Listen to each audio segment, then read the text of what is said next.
বিকল্পের সন্ধানে পশ্চিমবঙ্গ।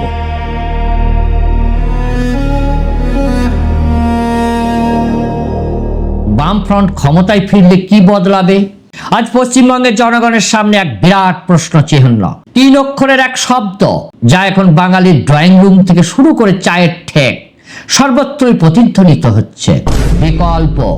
মনে পড়ে সেই শব্দগুলো, প্রয়াত বুদ্ধদেব ভট্টাচার্য কিংবা বিমান বসুর সেই ধুতি পাঞ্জাবি,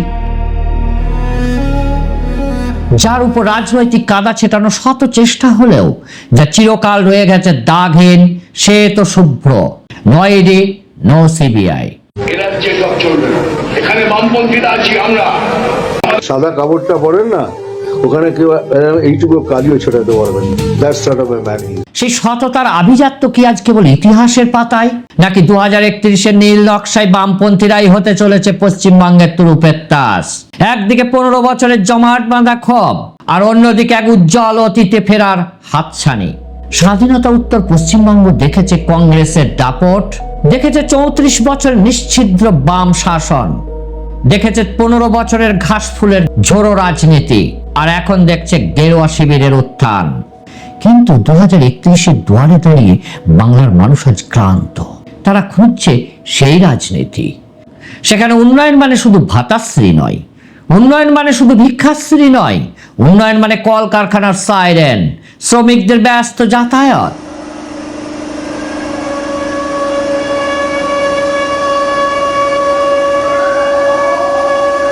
তারা খুঁজছে সেই নেতৃত্ব যেখানে ক্ষমতার লোভে আদর্শ বিক্রি হয় না। আজকের বিচার্য বিষয় কোনো দল নয়, আজকের বিচার্য বিষয় আপনার ভবিষ্যৎ। চলুন গভীরে যাওয়া যাক। পশ্চিমবঙ্গে হঠাৎ কি এমন ঘটলো যে সিপিআইএম এর বুদ্ধবাবু এত প্রাসঙ্গিক হয়ে উঠলেন? আমি আপনাদেরকে একটা টেবিল দেখাচ্ছি। এখানে 2012 সাল থেকে 2026 সালের পরিযায়ী শ্রমিকের একটা পরিসংখ্যান। বছর, আনুমানিক পরিযায়ী শ্রমিকের সংখ্যা লক্ষে, মূল কারণ এবং ঘটনা। 2012 আনুমানিক পরিযায়ী শ্রমিকের সংখ্যা 18 থেকে 20 লক্ষ। মূল কারণ 2011 সেন্সাসের ঠিক পরের সময় শিল্পের অভাব শুরু, কেননা বামফ্রন্ট তখন বিদায়। 2014 আনুমানিক পরিযায়ী শ্রমিকের সংখ্যা 25 লক্ষ। কারণ বৃহৎ শিল্প প্রকল্পগুলো সিঙ্গুর, শালবনী থমকে যাওয়ায় দেশান্তর বৃদ্ধি। 2018 35 লক্ষ পরিযায়ী শ্রমিক, গ্রামীণ বেকারত্ব ও মজুরি বৈষম্যের কারণে দক্ষিণ ভারত অভিমুখে যাত্রা। 2020 40 থেকে 45 লক্ষ, লকডাউনের প্রভাব, বিপুল সংখ্যক শ্রমিক রাজ্যে ফেরেন, রিভার্স মাইগ্রেশন। 2022 50 লক্ষ, কোভিড পরবর্তী সময়ে আর্থিক সংকটে আবারও রেকর্ড হারে ভিন রাজ্যে যাত্রা। 2024 58 লক্ষ, কর্মসংস্থান ও নিয়োগ দুর্নীতির প্রভাবে শিক্ষিত যুবকদেরও বাইরে যাওয়া বৃদ্ধি। 2026 প্রাককালে 65 থেকে 70 লক্ষ সর্বোচ্চ। বর্তমান ট্রেন্ড অনুযায়ী এটি রাজ্যের মোট শ্রম শক্তির এক বিশাল অংশ। 2026-এর রিপোর্ট বলছে পশ্চিমবঙ্গ এখন ভারতের অন্যতম প্রধান শ্রমিক রপ্তানিকারী রাজ্যে পরিণত হয়েছে। এটা বাঙালির লজ্জা। যেখানে এককালে বাইরের রাজ্যের মানুষ কাজের জন্য কলকাতায় আসতো, আজ বাংলার মানুষ ভিন রাজ্যে শ্রম দিতে বাধ্য হচ্ছে। বাংলার মেধা ও শ্রমের রক্তক্ষরণ হচ্ছে। আর এখানেই সিপিআইএম তথা বুদ্ধদেব ভট্টাচার্য আবার প্রাসঙ্গিক হয়ে উঠেছেন। বিরাট সংখ্যক মানুষ বামপন্থীদের সমর্থন করেছে। গ্রামে গ্রামে, শহরে শহরে লাল ঝান্ডা উঠছে। সেই লাল ঝান্ডার সম্মান আপনাদের রক্ষা করতে হবে। সবাই মিলে আমাদের সম্মান রক্ষা করতে হবে। সিপিআইএম তথা বামফ্রন্ট ক্ষমতায় ফিরলে সর্বপ্রথম অধুনা বাংলা অভিধান থেকে পরিযায়ী শ্রমিক শব্দটি বাদ দেওয়ার লক্ষ্যে এই কাজটি সর্বোপরি অগ্রাধিকার দিতে পারে। বিস্তৃত শিল্পায়ন, বুদ্ধদেব ভট্টাচার্যের অসমাপ্ত লড়াই, ব্র্যান্ড বুদ্ধ এবং শিল্পের পুনর্জাগরণ। 2000 সালের পর বুদ্ধদেব ভট্টাচার্য যখন মুখ্যমন্ত্রীর দায়িত্ব নেন, তিনি বুঝেছিলেন যে, তিনি রিয়ালাইজ করেছিলেন যে শুধু কৃষি দিয়ে পশ্চিমবঙ্গের বেকার সমস্যার সমাধান করা সম্ভব নয়। তার স্লোগান ছিল, কৃষি আমাদের ভিত্তি, শিল্প আমাদের ভবিষ্যৎ। সিঙ্গুর থেকে শালবনী। রতন টাটা খানিকক্ষণ আগে সাংবাদিক সম্মেলন চলাকালীন আপনাকে একটা চিঠি পাঠিয়ে একটু বিষয়টা বলুন। এটা একটা ভালো উপহার। পশ্চিমবাংলায় শেষ পর্যন্ত তারা অটোমোবাইলস ফ্যাক্টরি করার decision. I think 2 years ago, I once mentioned that if somebody puts a gun to my head, you pull the trigger or you take the gun away because I will not move my head. I think Mr. Banerjee has pulled the trigger. Tata nano প্রকল্পের মাধ্যমে সিঙ্গুরকে বিশ্ব মানচিত্রে আনার চেষ্টা এবং শালবনীতে জিন্দালদের ইস্পাত কারখানা ছিল তার মেগা প্রজেক্ট। তথ্য প্রযুক্তি হাব রাজারহাট এবং নিউ টাউনে আজকের যে আইটি হাব হিসেবে আমরা দেখি তার ভিত্তিপ্রস্তর স্থাপিত হয়েছিল তাঁরই হাত ধরে। এক নজরে সরিয়ে দিন, আমাদের সিপিএমকে সরিয়ে দিন, তৃণমূলকে সরিয়ে দিন। পশ্চিমবাংলা 5 বছর পরে কোথায় দাঁড়াবে? ইনফোসিস, উইপ্রো এলো না, তার মানেটা কি? ইনফোসিস বা উইপ্রোর মতো সংস্থাকে বাংলায় আনার কারিগর ছিলেন তিনিই। নিয়োগ দুর্নীতি ও স্বচ্ছ কর্মসংস্থান। বামফ্রন্ট সরকার গড়লে সবচেয়ে বড় পরিবর্তন যে ক্ষেত্রে প্রত্যাশিত তা হলো সরকারি নিয়োগ প্রক্রিয়া। কয়েক বছর ধরে শিক্ষক নিয়োগ থেকে শুরু করে পুরসভার নিয়োগ সর্বত্র দুর্নীতির যে কালো ছায়া দেখা গেছে তা কাটাতে বামের এক আমূল সংস্কারের পথে হাঁটতে পারে। মেধাভিত্তিক স্বচ্ছতা, দলীয় ক্যাডার নয় বরং মেধার ভিত্তিতে পিএসসি এবং এসএসসির মাধ্যমে স্বচ্ছ নিয়োগ প্রক্রিয়া তারা শুরু করতে পারে। প্রতি বছর নিয়ম করে পরীক্ষার ক্যালেন্ডার প্রকাশ করা এবং রেজাল্ট আউট করার একটি নির্দিষ্ট সময়সীমা টাইম বাউন্ড প্রসেস তৈরি হওয়া সম্ভব। চুক্তিভিত্তিক কর্মীদের নিরাপত্তা। বর্তমানে বহু সরকারি দপ্তরে কর্মীরা নামমাত্র বেতনে চুক্তিভিত্তিক কাজ করছেন। বামফ্রন্টের নীতি অনুযায়ী এই ক্যাজুয়াল কর্মীদের বেতন বৃদ্ধি এবং ধাপে ধাপে স্থায়ীকরণের একটি নির্দিষ্ট পলিসি তৈরির সম্ভাবনা প্রবল। এতে মধ্যবিত্ত এবং নিম্ন মধ্যবিত্ত পরিবারগুলোর আর্থিক অনিশ্চয়তা দূর হবে। শিল্পায়ন ও বড় কলকারখানা। বেকার যুবকদের জন্য শুধু সরকারি চাকরি যথেষ্ট নয়। বামফ্রন্ট তাদের সাম্প্রতিক প্রচারগুলোতে বারবার বলছে কৃষি আমাদের ভিত্তি, শিল্প আমাদের ভবিষ্যৎ। বন্ধ কারখানার পুনরুজ্জীবন।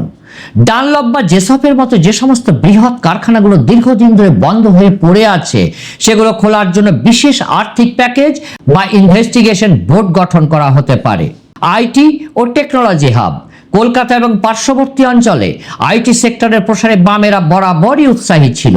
এবার ক্ষমতায় এলে ছোট ও মাঝারি শিল্প এমএসএমই এবং আধুনিক প্রযুক্তি নির্ভর শিল্পের জন্য একটি সিঙ্গেল উইন্ডো ক্লিয়ারেন্স ব্যবস্থা চালু হতে পারে।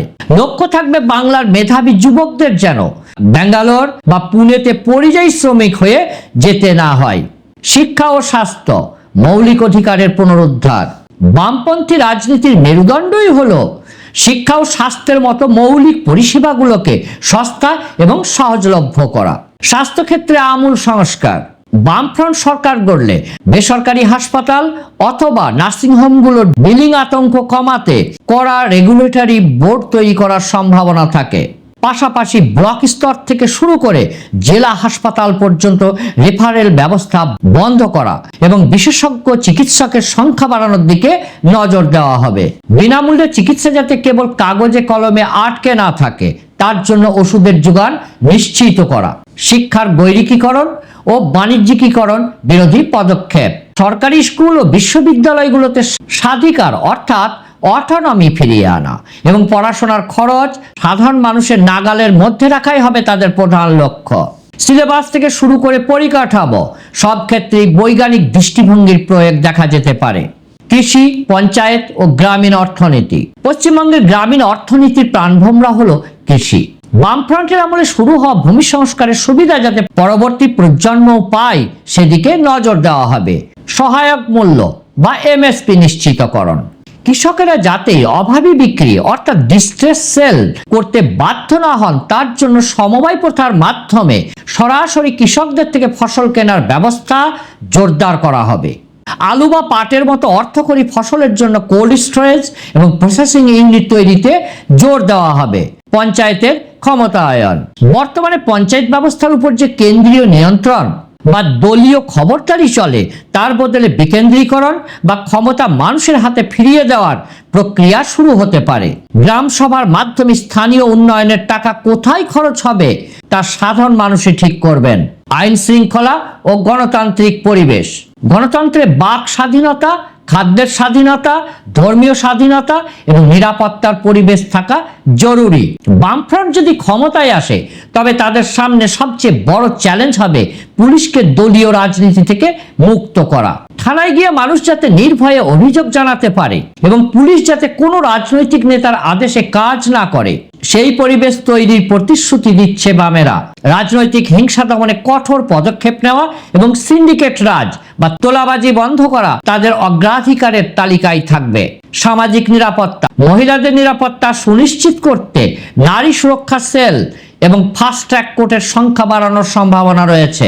কোনো সরকারের পক্ষে রাতারাতি সব সমস্যার সমাধান করা সম্ভব নয়, কিন্তু বামফ্রন্ট যদি সরকার করতে পারে তবে রাজ্যের রাজনীতিতে এক নতুন ধারার সূচনা হবে, যেখানে ব্যক্তির চেয়ে আদর্শ এবং তোষরের চেয়ে অধিকার বেশি গুরুত্ব পাবে।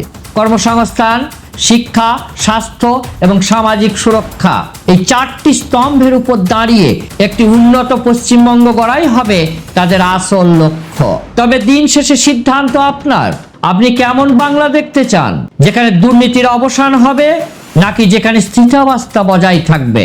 গণতন্ত্রের শেষ কথা বলবে সাধারণ মানুষই। ধন্যবাদ। সুস্থ থাকুন, ভালো থাকুন। আবার দেখা হবে নেক্সট ভিডিওতে।